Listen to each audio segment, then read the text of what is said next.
Pabili. Ano yun? Pabili nga ako ng Cobra.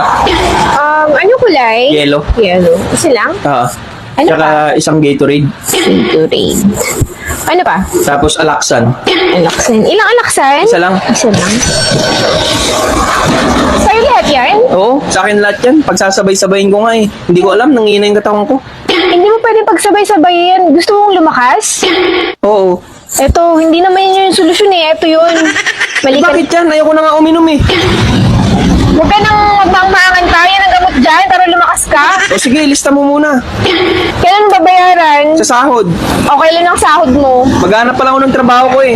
May tinda ka bang buy data? Anak ka ng pu. Tay, pabili nga, te. Ano yun ako, Toy? Ano nga, sardinas?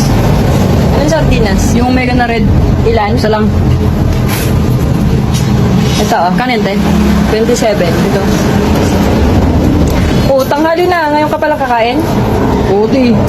Kakauwi ko lang kasi galing trabaho, te. Tapos wala pa akong naabutang pagkain sa bahay. Naubusan ka ng pagkain. Oo, naubusan ako ng pagkain.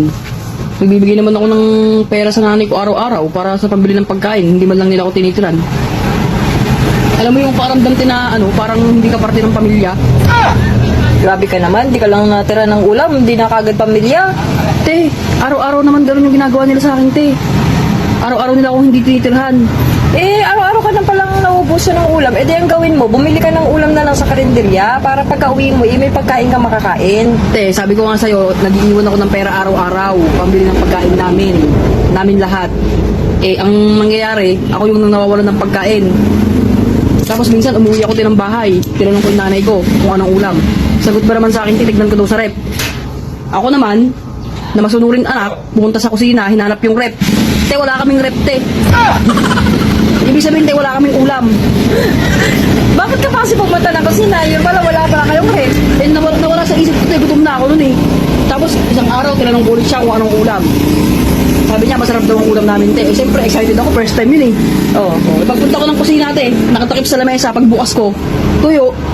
oh, masarap naman yung tuyo ah. Te, oo nga, masarap nga yung tuyo. Ang problema nga, te, isang buwan niya nang tinitira sa akin tuyo. Tama ba yun, te? Yun lang. Isang buwan. Isang buwan, te, puro ganun ng ulam. Nakakaumay yun. Minsan tuyo na may suka, minsan walang suka. Ano ba naman yan, te? Minsan nga, te, iniisip ko, baka ampun lang ako eh. Grabe ka naman. Paano mo masabing ampon? Kamukha mo yung nanay mo. Yun nga, te. Iniisip ko na lang din na imposible kasi kamukhang-kamukha ko yung nanay ko para kaming pinagbiyak na arinola, te. Ay, alam mo, te, yung pakaramdam na nagpapagod ka araw-araw para may pagkain ka. Ang ending, sila may pagkain, ikaw wala. Tama ba Kaya yun, te? nga, Utoy, ang gawin mo, pag uuwi ka na lang, bumili ka na lang ng ulam sa labas. Yun nga, te. Kasi nga, kung nangyayari naman pala sa'yo na araw-araw, di ka na lang gawin mo para o kaya gawin mo, doon ka na lang kumain. O kaya kung ayaw mo kumain naman doon sa karinderya, di mag-take out ka na lang para pagdating mo dyan, may pagkain ka para hindi ka nagre-reklamo. Hindi mo na ako nagre-reklamo, te. Kaya nga sabi ko nga sa'yo, nagbibigay ako ng pera sa kanila. Ibig sabihin, te, wala lang natitira sa akin, konti na lang. Ibibili ko pa ng pagkain ko. Paano naman yung pangsarili kong, te, yung pangsarili kong luho, pangsarili kong bisyo, ganun. Wala na, te. Sige na, te. O, sige na. Oh, ba't ginabi ka? Saan ka galing? Nag-apply kasi ako ng trabaho. Tsaka natanggap na ako. Anong trabaho naman ang in-applyan mo? Massage yung in-applyan ko. Sa daming trabaho na pwede mong applyan? Massage pa talaga? At anong company yan?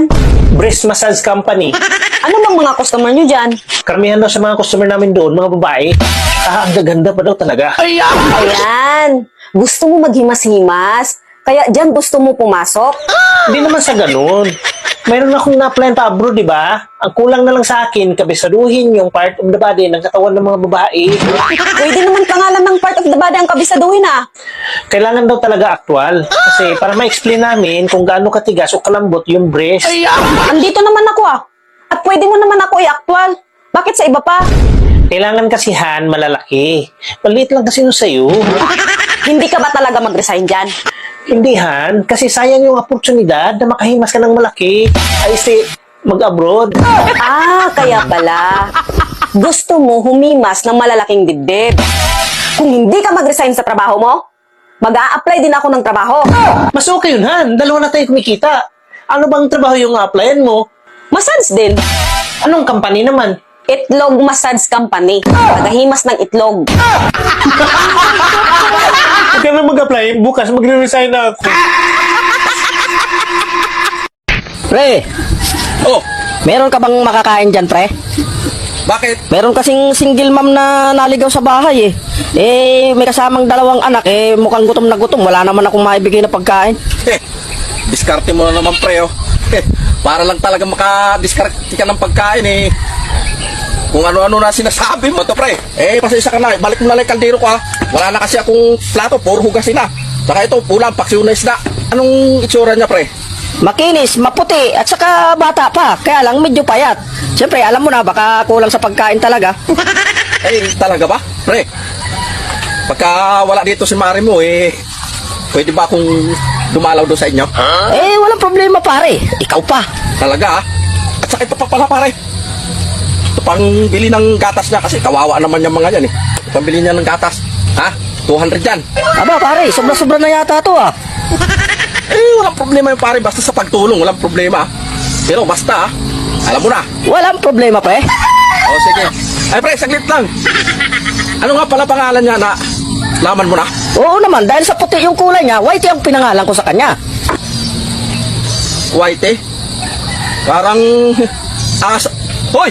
Hindi naman yata tao yun! Tika lang! Alam mo, nakakatuwa yung bagong kapitbahay natin na maganda. Yung kararating lang galing Bisaya. Bakit? Ano ba nakakatuwa sa kanya? Ang tuwid-tuwid kasi niyang magbisaya. Walang halong Tagalog.